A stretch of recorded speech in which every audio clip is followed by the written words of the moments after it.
ndagushimiye kubw'aka kanya umpaye kugira ngo nsangire na bene data ijambo ry'uyu munsi kuri iyi tariki ya 22 z'ukwa gatatu. Icyubahiro n'ikibi cyawe mu izina rya Yesu mfashe kugira ngo umwuka wera abe ari ugeza kuri bene data icyo wagambiriye. Amen. Muri uyu munsi rero turaganira ku bijyanye n'ijambo ry'Imana riri muri Zaburi ya 11 umurongo wa 3, aho Bibiliya itubwira ngo niba imfatiro zishenywe umukiranutsi yakora iki. Ahandi turi busome cyangwa se turi buvugeho ni ijambo riri muri Zaburi ya 73 umurongo wa 8. Haravuga ngo ariko kwegera Imana niko kwiza kuri jye, umwami Uwiteka niwe ngize ubuhungiro. Icya gatatu akavuga ngo kugira ngo namamaze imirimo wakoze yose. Muri iki gihe imfatiro z'isi zaranyeganyejwe, turabizi ni ukwibukiranya. Wenda turavuga kuri 5 gusa muri uyu mwanya. Urufatiro rwa mbere rwanyeganyezwe n'ubw'ubuzima.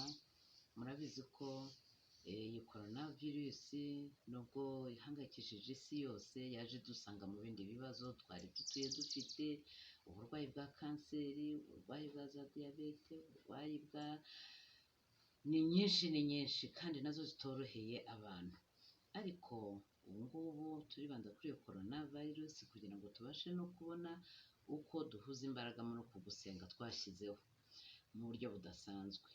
Urufatiro rwa kabiri nihuse ni urufatiro rw'ubukungu. Ntawe utazi ukuntu abantu batungwaga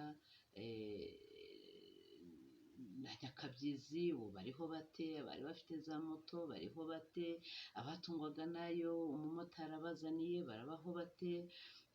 Turabona nanone abantu badandanaga ku dutaro nako mu isoko, yego wenda bo bazakomeza, ariko babahahiraga cyane muri iki gihe cyo kudasohoka bazabona nanone udufaranga duke cyane.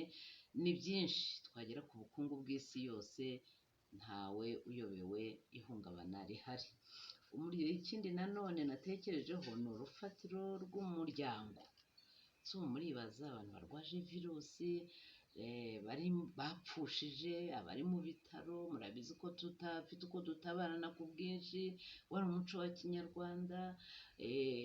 Umuryango nawe urahungabanye, abafite se abana basigaye imuhira, wenda nyina na se bafunze. Ni byinshi, umuryango nawe ntabwo utekanye. Urufatiro rwa gatatu tuvugaho ni urufatiro nanone rw'imyizerere, aho tutagishobora kujya guteranira mu nsengero, aho amadini atagishobora guhura. Ibintu byarahungabanye kuko bitanasanzwe. Urabona ko abantu turashakisha uburyo ki twakomezanya kugira ngo ubugingo budatakara bwa bamwe, ariko urwo rufatiro narwo rwaranyeganyije. Urwa nyuma twavuga ni urufatiro rwo kwidagadura. Abantu ntibakibona uko bajya kubyina mu tubyiniro, ni abadakirijwe wenda, abandi ntibabona uko bajya kwidagadura mu biterane. Ibintu byose byaranyeganyeze. Noneho Bibiliya ikatubaza ngo urufatiro, imfatiro zose zishenywe umukiranutsi yakora iki. Igisubizo rero kiri muri ya Zaburi twasomye ya 78, aho umwanditsi w'iyo Zaburi agira ati kwegera Imana niko kwiza kuri jye. Umukiranutsi hariya bavuga ni umuntu wamaze kwizera Yesu kandi agahindukira akava mu byaha. Ni umuntu utagifite ibintu bimubase. Ndimo gutegura iri jambo natekereje ibintu Imana irimo kuturoporoshaho muri iki gihe cya none gituma tutitwa abakiranutsi. Hariho ikintu kijyanye no kuba umuntu ari nizera buhoro, kandi uwo nizera buhoro Bibiliya iratubwira ngo ntibishoboka ko umuntu utizera yanezeza Imana. Iyo nizera buhoro rero ifitwe na benshi. Abantu batangiye kwibaza ngo nzabaho nte, nzambara iki, nzarya iki. Oya, nimureke duhindukire tube abantu bizeye Imana yacu. C'est un Dieu qui pourvoira à tous nos besoins.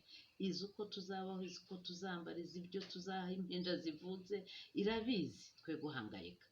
abantu ba kabiri Imana irimo kubabazwa nabo muri uku kwizera batari abakiranutsi ni uko uyu munsi wa none abantu batamaramaje mu mitima ibikomere byabo ntibirakira.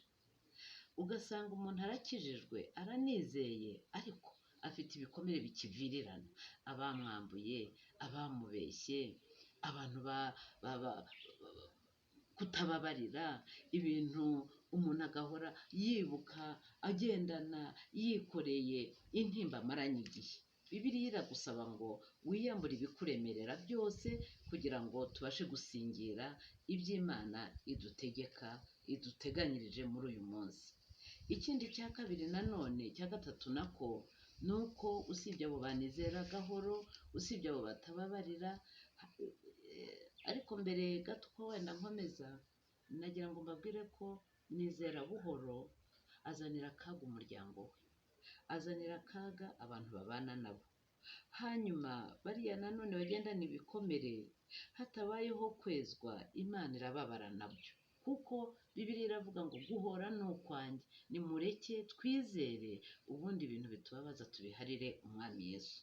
Ariko hariho n'ibindi no kudakura, ugasanga abakristo barasoma ijambo ry'Imana, yewe natwe turarifite tugezwaho buri munsi na wa mudiyakoni wacu Jean Pierre, ariko ugasanga kuryizera kurigenderamo kwemera ko riduhindura ntibibayeho.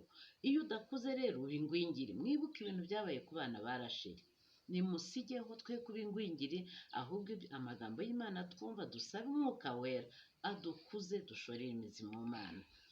Hanyuma rero kuko utizera adashobora kuba yanezeza Imana, twe guhagarika umutima, twe kugira ubwoba, twe gushidikanya, tumenye ngo Imana ifite ibi bihe turimo mu kuboko.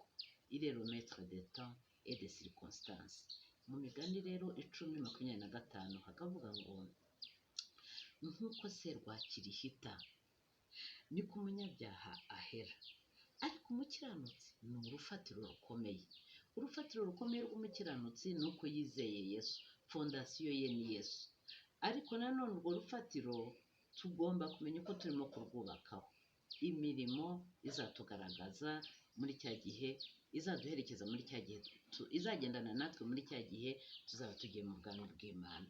Iyo mirimo rero n'ubu amateraniro adahari tugomba kuyikora twihanye, tugomba kwigira imbere tukamenya gusengera n'abarwayi. N'ubu tujye tubasengera, ibyifuzo tubimaranye igihe, amatsinda arimo arasenga.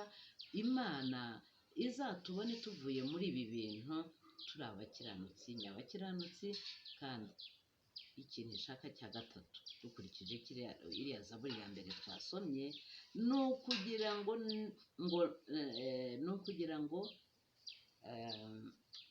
namamaze imirimo y'Imana yakoze. Imana irashaka kugira ibintu ikora ikaturemera ubuhamya bushya. None nimureke tunyure muri ibi bigeragezo twizeye kandi twegereye Imana. Icyo umukiranutsi yakora n'icyo twizera Imana, tumaramaze, hanyuma tuyisenge, nayo izakora imirimo n'ibitangaza. Mu kurangiza rero mureke twubahirize n'amabwiriza duhabwa n'igihugu. Biragoye, twari tumenyereye gusenga mu rusengero, ariko urusengero rukuru ni imitima yacu. Dusenge tugenda, dusenge twicaye, dusenge turi n'imiryango. Ahari Imana nayo yaba yarabonye ko kwegera imiryango kubaye gukeya, Imana irashaka ko itorero ryo mu rugo riba itorero ry'umwuka. Twe kuka umutima, twisengere, hanyuma hasigaye Imana ntizatinda, niko yavuze, izadutabara. Mu izina rya Yesu, amen.